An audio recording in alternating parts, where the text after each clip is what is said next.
আসসালামু আলাইকুম ওয়া রাহমাতুল্লাহ। আসরের নামাজের পর ছোট্ট এই ইস্তেগফারটি 21 বার পাঠ করুন। ইনশাআল্লাহ আল্লাহ তাআলা আপনাকে 13টি পুরস্কার দান করবেন। তার মধ্যে সবচেয়ে দামি পুরস্কার হলো আপনার জীবনের সকল গুনাহই ক্ষমা করে দিবেন। সুবহানাল্লাহ। এছাড়াও আরো 12টি গুরুত্বপূর্ণ পুরস্কার আল্লাহ তাআলা আপনাকে দান করবেন। তো প্রিয় দর্শক, একজন মুমিন হিসেবে ভিডিওটি আপনার জন্য খুবই গুরুত্বপূর্ণ, কারণ আমি বিশ্বাস করি যে ব্যক্তি চায় তার গুনাহকে ক্ষমা করাতে, যে ব্যক্তি আল্লাহ তাআলাকে ভালোবাসে, সে আজকের ভিডিওটি সম্পূর্ণ দেখবে এবং এইখান থেকে ইস্তেগফারের এই আমলটি শিখে পরবর্তীতে সে সুন্দরভাবে আসরের নামাজের পর এই ইস্তেগফারের আমলটি পাঠ করবে। ইনশাআল্লাহ আল্লাহ তাআলা তাকে 13টি পুরস্কার দান করবেন। সবচেয়ে বড় পুরস্কার দান করবেন, সেটা হলো তার জীবনের সকল গুনাহই ক্ষমা করে দিবেন এবং পূর্ববর্তী গুনাহের সমপরিমাণ নেক তার আমলনামায় যোগ করে দিবেন ইনশাআল্লাহ। প্রিয় দর্শক, তাই একজন মুমিন হিসেবে ভিডিওটি আপনার জন্য খুবই গুরুত্বপূর্ণ। তাহলে চলুন আমরা মূল আলোচনায় চলে আসি। প্রিয় দর্শক, এই জীবনে তো গুনাহের কাজ আমরা কম করলাম না। এই গুনাহ করার সত্ত্বেও একটি দিনও আমরা 2 ফোঁটা চোখের পানি ফেলে আল্লাহর দরবারে কোনোদিন বলিনি, হে মাবুদ, তুমি আমাদের জীবনের সকল গুনাহ ক্ষমা করে দাও। অথচ একটি পাথর কোনো গুনাহ না থাকার সত্ত্বেও সে কাঁদতে কাঁদতে একেবারে চোখের পানি দিয়ে নহর বানিয়ে ফেলেছিল। হযরত মুসা আলাইহিসসালাম একদিন এক ময়দান দিয়ে যাচ্ছেন, তো পথিমধ্যে যাওয়ার সময় তিনি দেখলেন একটি পাথরের মধ্য থেকে কান্নার আওয়াজ আসে। তখন তিনি ওই পাথরকে জিজ্ঞাসা করলেন, হে পাথর, তুমি কেন কাঁদো? অনেকে প্রশ্ন করবে, পাথর আবার কিভাবে কথা বলে? প্রিয় দর্শক, আল্লাহ তাআলা যদি চায় সকল কিছুই সম্ভব, আল্লাহ তাআলা যদি না চায় কোনো কিছুই সম্ভব না। তখন পাথর বলল, হে নবী মুসা, আমি শুনলাম আল্লাহ তাআলা মানুষ আর পাথর দিয়ে জাহান্নামের আগুনকে প্রজ্বলিত করবেন। আপনি তো আল্লাহ তাআলার সাথে কথা বলেন, আপনি একটু আল্লাহ তাআলার কাছে বলে দিয়েন আল্লাহ তাআলা যেন আমাকে মাফ করে দেয়। তখন মুসা আলাইহিসসালাম আল্লাহ তাআলার দরবারে গেলেন। তখন তিনি সকল কথা বললেন, কিন্তু এই কথাটা, পাথরেরই কথাটা বলতে ভুলে গেলেন। তখন তিনি ফিরে আসার সময় আল্লাহ তাআলা তো সকল কিছুই জানেন। আল্লাহ তাআলা ডাক দিয়ে বললেন, হে মুসা, তোমাকে না একটি পাথর বলেছিল আমার কাছে কিছু বলতে?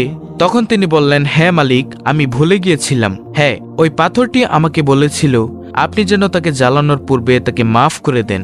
তখন মুসা আলাইহিসসালাম বললেন, হে মালিক, আপনি তাকে মাফ করে দেন। তখন আল্লাহ তাআলা বললেন, হে নবী মুসা, তুমি তাকে গিয়ে বলে দিও আমি তার কান্নার বদৌলতে আমি তাকে মাফ করে দিয়েছি। তখন মুসা আলাইহিসসালাম এই কথা শুনে তিনি আবার সেই ময়দান দিয়ে যাচ্ছেন, সে মাঠ দিয়ে যাচ্ছেন। তখন সে পাথর নবী মুসা আলাইহিসসালামকে জিজ্ঞাসা করল, আপনি কি আল্লাহ তাআলার কাছে কিছু বলেছিলেন? আল্লাহ কি আমাকে মাফ করেছে? তখন মুসা আলাইহিসসালাম বললেন, হ্যাঁ পাথর, তোমাকে আল্লাহ তাআলা মাফ করে দিয়েছে। তোমার কান্না আল্লাহ তাআলা অনেক পছন্দ করেছেন। তখন মুসা আলাইহিসসালাম এই কথাটুকু বলে তিনি আবার চলে গেলেন। কিছুদিন পর আবার মুসা নবী তুর পাহাড়ে আল্লাহ তাআলার সাথে কথা বলতে যাচ্ছিলেন। এমত অবস্থায় দেখেন পাথর এবার কাঁদতে কাঁদতে পুরো নহর তৈরি করে ফেলেছে। তখন মুসা আলাইহিসসালাম বললেন, হে পাথর, তোমাকে তো আল্লাহ তাআলা মাফই করে দিয়েছে, তারপরও তুমি কেন কাঁদো? তখন সেই পাথর উত্তর দিল, এটা সারা দুনিয়ার মানুষের জন্য, মুসলমানের জন্য একটি এলার্ম স্বরূপ। তখন এই পাথর বলল, যে কান্নাকে আল্লাহ তাআলা এত পছন্দ করেন, যে কান্নার কারণে আল্লাহ তাআলা আমাকে মাফ করে দিয়েছেন, আমি বুঝতে পেরেছি আল্লাহ তাআলা কান্নাকে খুবই পছন্দ করেন, তাই আমি আরো বেশি কান্নার পরিমাণ বাড়িয়ে দিয়েছি। সুবহানাল্লাহ। প্রিয় নবী সাল্লাল্লাহু আলাইহি সাল্লাম বলেন, আমার কোনো উম্মতের গাল বেয়ে যদি 1 ফোঁটা চোখের পানি ফেলতে পারে, সেই পানি জমিনে পড়ার আগেই তার সকল মনের আশা পূরণ করা হয় এবং সকল গুনাহই ক্ষমা করে দেওয়া হয়।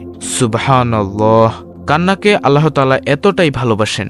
হাসরের ময়দানে যখন জাহান্নাম দৌড়িয়ে আসবে সমস্ত গুনাহগারকে ধ্বংস করার জন্য, তখন আল্লাহ তাআলা ফেরেশতাদেরকে বলবেন, হে ফেরেশতারা, আগে আমি বিচার কার্য শেষ করে নেই, তোমরা একটু পানি ছিটিয়ে দাও জাহান্নামের গায়ে। তখন পানি ছিটিয়ে দেওয়া হবে এবং জাহান্নাম দ্রুত পিছনে চলে যাবে।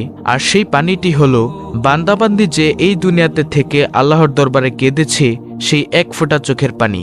সুবহানাল্লাহ। প্রিয় দর্শক, চোখের পানির এতটাই দাম।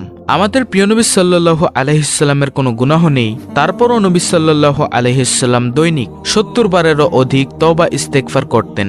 অথচ আমাদের গুনাহের কোনো শেষই নেই। আমরা একটুও ভয় করি না আল্লাহ তাআলাকে, আমরা একটুও ভয় করি না আল্লাহ তাআলার ওই কঠিন আযাবকে। প্রতিনিয়ত আমরা গুনাহ করেই যাচ্ছি।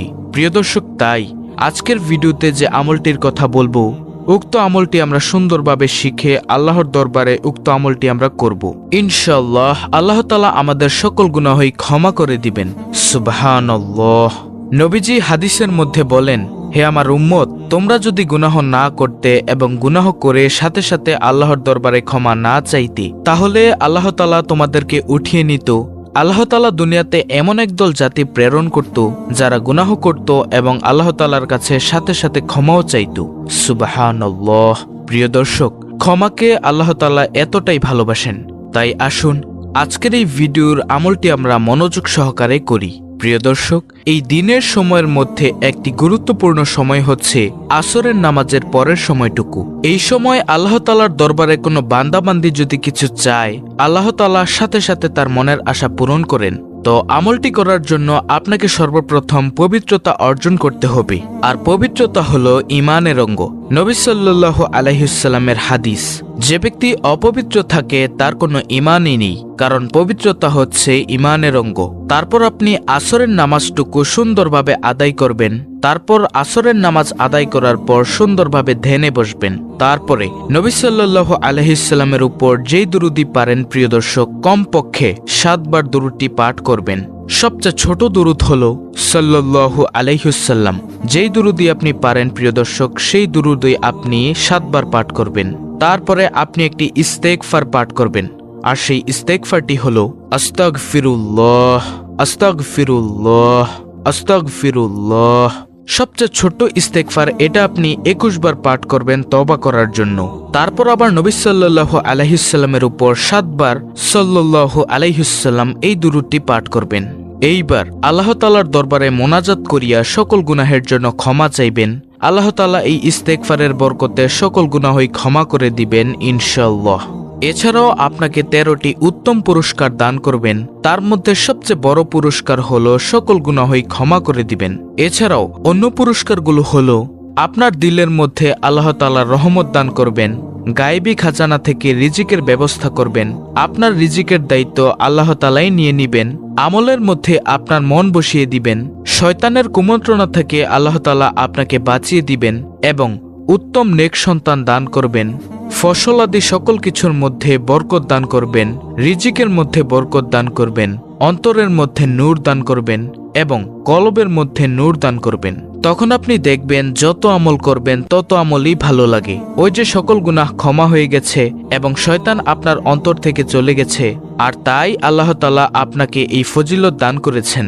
আর সবচেয়ে উত্তম পুরস্কার যেটা হলো আপনার জীবনের সকল গুনাহ আল্লাহ তাআলা ক্ষমা করে দিবেন এবং পূর্ববর্তী গুনাহের সমপরিমাণ নেক আপনার আমলনামায় যোগ করে দিবেন। তাই আসুন প্রিয় দর্শক, আমরা উক্ত আমলটি করে আল্লাহর দরবার থেকে সকল গুনাহ ক্ষমা করিয়ে নেই। প্রিয় দর্শক, অত্যন্ত কার্যকরী এই ভিডিওটি যদি ভালো লাগে তাহলে অবশ্যই চ্যানেলটিকে সাবস্ক্রাইব করে নেবেন এবং ভিডিওটি বেশি বেশি করে শেয়ার করে দিবেন যেন অপর মুসলিম ভাই বোনেরাও দেখতে পারে এই ভিডিওটি।